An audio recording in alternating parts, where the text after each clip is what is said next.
Hello, my people. You're welcome to my channel. Today, I'm going to be talking about how to get started with your mini importation business. What you need to know.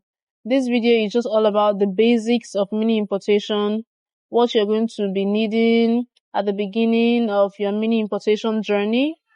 If you find this video very helpful, make sure to like, subscribe to this channel, and turn on the notification bell for more videos like this. Alright. So what is mini importation? What is importation all about? Importation means buying from overseas, from abroad at very low price and making a huge profit from selling those imported products. You're buying at a low price and selling at a higher price, thereby making profits from it. Now, normally, some items are really expensive in the country, in Nigeria, but you can get them at really cheap prices in China, from China, and make huge profits selling these items. That is what mini importation is all about. Getting items at cheap prices and selling it in Nigeria at higher prices and making profits on them. Okay, now we're going to be looking at the different websites that we can use to bring items down into the country. There are different websites in China that we can use to import our goods. Now, these ones are interesting, but there are several others. We have 1688, that's 1688, AliExpress, Alibaba, Taobao, Pinduoduo, and several others. There are pretty many. Now, China is one of the largest producing company in the whole of the world. So the market is large. There's so much things to buy, and things are really affordable there. The currency they use in China is yuan. Now, it's not really that valuable, so it's low. So we get items really cheap from that place, and you can sell it here for a higher amount and make profits from it. Today, I'm going to be dealing with a website in particular called 1688. That is our main website. Other websites are good, yes, but items are more cheaper on 1688 than any other website. You get, so it's easier to get things from 1688. I mean, not so easy, but it's cheaper there. There are rules to follow, but if you can follow them just fine, you're going to get things right and get things just fine.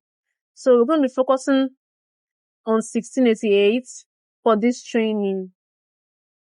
Okay, now that you know what websites we are using to import our goods or to source for our products to get our goods, I know you're going to be asking questions like, how do I get the items to my country? How do I get it down to me without any stress or hassle? So that is where logistics companies come in.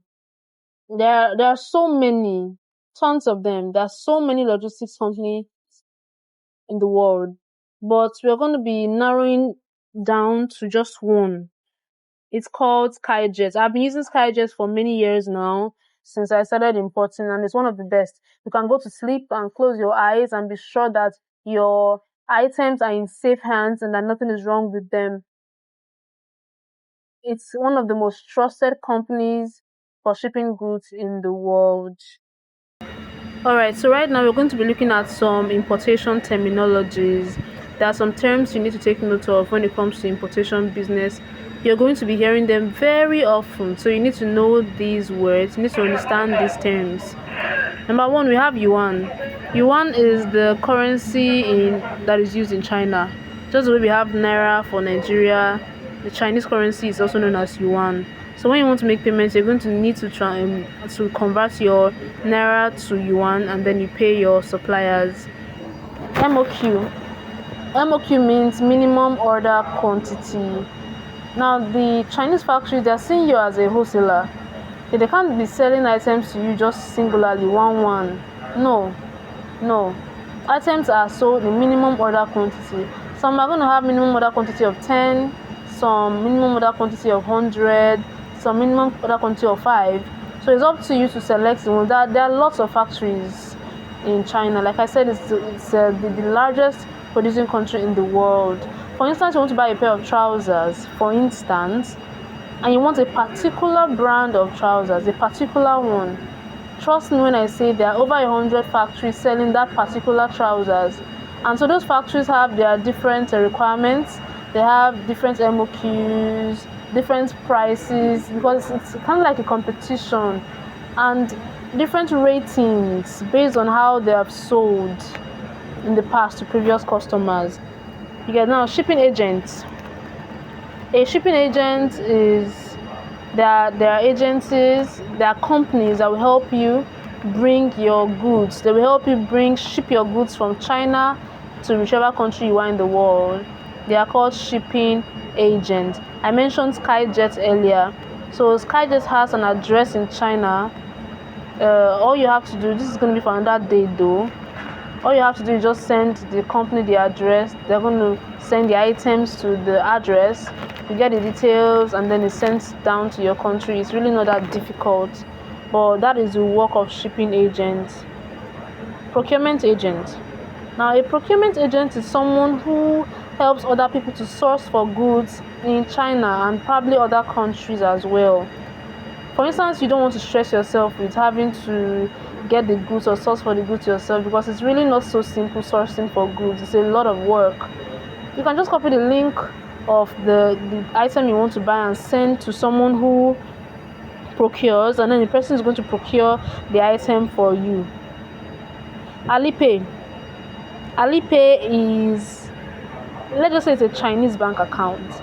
It's a bank account just like we have First Bank, UBA Bank. That's where we have Alipay. So Alipay account is the account you're going to use to get Chinese currency so you can pay your suppliers. Air shipping is when your items are sent via air. So your items are going to be sent via air. That's air shipping. It takes just a few days for you to arrive to your country. Just that the shipping fee is slightly higher, not slightly, very, very much higher than the sea shipping. So sea shipping, it means your goods are going to be shipped via sea. And shipping fee is very, very much affordable than air shipping, just that it takes a really long time for you to get to your location. So for Nigeria, it takes around 45 to 60 days to even 3 months, up to 3 months. That's 90 days for the items to get to your location. So it varies. It varies. Exchange rate. If you want to buy dollars, for instance, let's say dollar is 8,700 today. If you're buying $10, you're going to be spending 17,000 naira. Just the way we have dollar rates every day, that's the way we have yuan rate, yuan exchange rate. If you want to get money or yuan into your Alipay account so you can pay your suppliers, you will need to convert your naira to yuan. And to do that, you need to know the exchange rate for the day. Later in our training, I'm going to be giving you phone numbers, details of trusted exchangers, and I'll tell you how to go about it. Now, Chinese suppliers, there are those factories in China. There are those factories in China that you can get your goods from. Those are basically Chinese suppliers. The factories where you get your goods from are your Chinese suppliers. Product weight. For air shipping, product weight is very important because the shipping fee is calculated with the weight. That is the weight of the item that determines how much your shipping fee is going to be. Though for sea shipping, it is slightly different. It's not weight, but the size, the product size.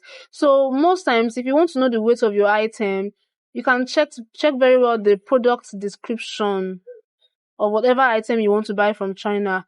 There is always product description for every item. Under it, you're going to see the exact weight. And even if you don't see it there, maybe you can, when you chat with the factory, when you chat with the supplier and you chat with them, you can ask them the weight for a unit item, a unit of what you want to buy, and they'll let you know. So you can calculate it and know how much you're going to be spending on shipping fee to know if it is worth it or not. Because exchange rate right now is really high, and sea shipping is best advised. I mean, I'm not advising anyone to go for air shipping except you want to order really, really, really lightweight items that can make you your profits, because shipping fee is very expensive for air shipping, especially for heavy goods.